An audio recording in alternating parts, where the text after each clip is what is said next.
Lille est votre invité ce matin, Thomas. Et oui, je reçois ce matin la chef donc aux 6 étoiles Michelin, Hélène Darroze. Bonjour Hélène. Bonjour. Et merci d'être avec nous sur Europe 1 ce matin. Vous êtes juge de la saison 16 de Top Chef, dont la demi-finale est à suivre demain soir sur M6. Une demi-finale que j'ai pu visionner en avant-première. Et alors c'est assez marrant parce que à tour de rôle, en fait, chacun des 3 candidats qui restent en compétition va lancer un défi à ses 2 copains dans l'idée de les faire échouer. Donc en fait, il multiplie les contraintes. Là, ça devient vraiment terrible. Ouais, voilà, c'est ça. Moi, c'est vrai que c'est un très beau principe. Les demi-finales de Top Chef, c'est ça. On lance un défi où on doit à la fois être sûr de le gagner et de mettre en difficulté les autres. Voilà. Et ça marche pas toujours. On a toujours de sacrées surprises. Donc c'est là, toujours exemple, très intéressant. Le premier défi, faire un trompe-palais de viande. Donc donner l'impression de manger de la viande, mais en utilisant seulement des produits de la mer. Et histoire de rajouter une petite contrainte au cas où ce serait pas assez compliqué, sans utiliser la moindre épice. Donc sur le papier, ça paraît carrément impossible, mais ils y arrivent quand même. Bah oui, parce que c'est des questions de cuisson, de faire mariner les ingrédients. Oui, il y a plein de techniques qui peuvent faire qu'on y arrive, mais c'est un gros challenge. Avec un truc génial qui vous a bluffé d'ailleurs, c'est l'utilisation de la Saint-Jacques. Oui. Parce que la Saint-Jacques déshydratée, vous pouvez réussir à lui donner finalement la texture de la viande. Exactement. La viande effilochée, quoi. Ouais, exactement. C'était génial. Ouais. C'est assez bluffant cette épreuve-là. Et alors, autre défi, faire un dessert en utilisant de l'ail, de l'oignon et de l'échalote. Voilà, débrouillez-vous avec ces 3 ingrédients-là. C'est très technique. Et à l'arrivée, oui, ça c'est sûr. Mais c'est vraiment le but, c'est de mettre les autres en difficulté et d'engranger des points, parce que si jamais un candidat passe au-dessus de vous, là, c'est mais chaque année, vous arrivez à trouver des épreuves encore plus étonnantes, ça, c'est les candidats. Celles-là, ce sont les candidats qui les imposent. C'est nous, on n'y est pour rien. Mais c'est vrai que chaque année, il faut se réinventer sur les épreuves, et c'est génial. Et alors, Hélène Darroze, ils ont la pression, les candidats, cette année, parce que c'est une saison de Top Chef très particulière, avec un enjeu fort, parce que le gagnant ouvrira un restaurant éphémère dès le lendemain de la finale et pourra obtenir sa première étoile si les inspecteurs du guide Michelin le jugent au niveau. Alors, c'est une idée qui a fait un peu tiquer dans le milieu de la gastronomie. Ouais, bien sûr. Vous avez compris les chefs qui ont peur que ça dévalorise le prestige du guide Michelin? Oui et non, parce que je comprends que c'était quelque chose qui était un peu perturbant. Ça nous a d'ailleurs un peu perturbé au début, mais après, quand on y réfléchit bien, en fait, ces candidats, ils ont été jugés par les guides, par les inspecteurs du guide, ils étaient à chaque fois 4 ou 5. Ils ont été jugés 8 fois. Et c'est bien plus en fait que nous on est jugés chaque année, quoi. Donc voilà, c'était. Et puis l'étoile n'est pas garantie, encore une fois. Non, et puis l'étoile, elle est ponctuelle. L'étoile n'est pas garantie. Et si elle a lieu, elle sera ponctuelle. C'est le temps d'un restaurant éphémère pendant 2 mois. Donc voilà, c'est pas une étoile qu'on garde à vie.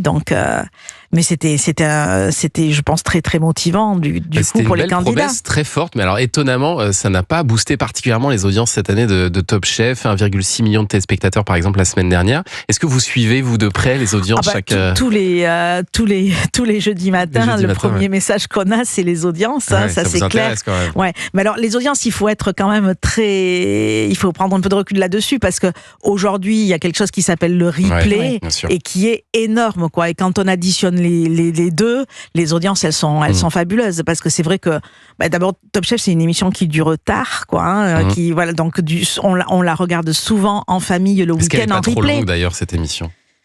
En tous les cas, je pense pas que les gens s'en plaignent. Je sais pas. Je me rends pas compte. Je suis pas une spectatrice assidue, moi, parce qu'à cette heure-là, je travaille et puis voilà. Et puis j'ai vécu les choses de l'intérieur. Donc voilà. Donc c'est difficile de. Mais c'est vrai que les prime time finissent de plus en plus tard. Démarrent de plus en plus tard et finissent de plus en plus tard. Voilà, ça démarre tard aussi. Se coucher à 23h30 pour regarder Top Chef, c'est vrai que c'est compliqué. C'est souvent votre candidat Hélène Darroze qui a remporté Top Chef, mais alors cette année, ça ne sera pas le cas. Alors cette année, on s'est bien planté.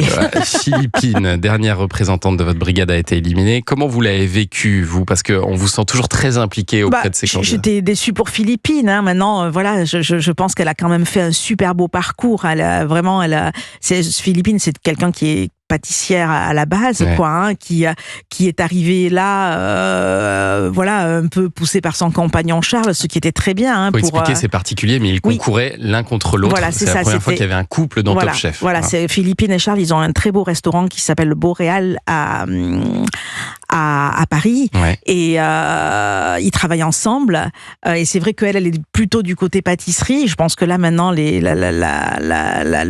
règles ont changé. Mais voilà, et ils ont souhaité faire ce concours ensemble. Ils ont été pris tous les deux.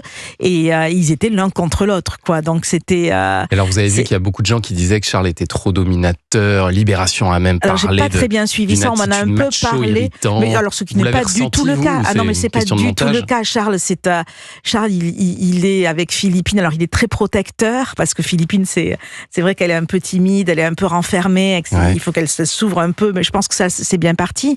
Mais au contraire, quoi, il est très amoureux de Philippine et il est très très protecteur. Il est très. C'est pas du tout comme ça que nous on l'a vu, on l'a ressenti. Alors je sais pas. Après moi, comme je vous dis, j'ai pas regardé Top Chef. Il peut y avoir un effet de montage aussi. Voilà, qui donne il peut y avoir un effet de montage, mais ce n'est pas du tout au contraire, quoi. Mais est-ce que c'est vrai plus globalement, Hélène Darroze, que le milieu de la cuisine reste assez macho?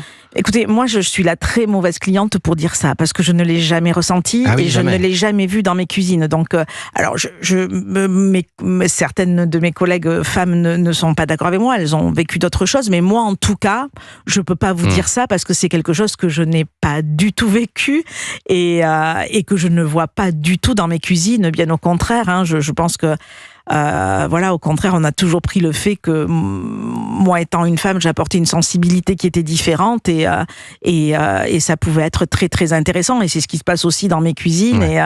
Et nous au contraire, on recherche à avoir mais je crois que c'est général aujourd'hui, on recherche à avoir cette sensibilité féminine de plus en plus, quoi.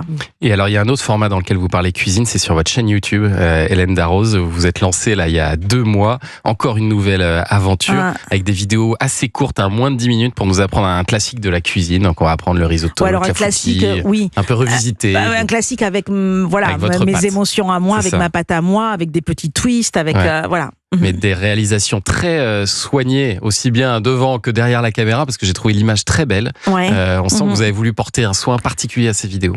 Oui, j'ai voulu faire, j'ai voulu un peu rendre ce que je veux de ma cuisine quand elle sort de mes cuisines pour aller dans la salle, quoi. C'est quelque chose de très élégant, de très raffiné, de très féminin et voilà. Et c'est vrai que ça se voit à l'image. Oui. Enfin, je pense, j'espère. En tous les cas, c'est ce qu'on a cherché à faire. Ça, c'est à voir donc sur la chaîne YouTube d'Hélène Darroze. Et puis donc la demi-finale de Top Chef, c'est demain soir 21h10 sur M6. Restez encore un peu avec nous parce qu'il y a le journal des médias qui arrive. Oui, le journal des médias.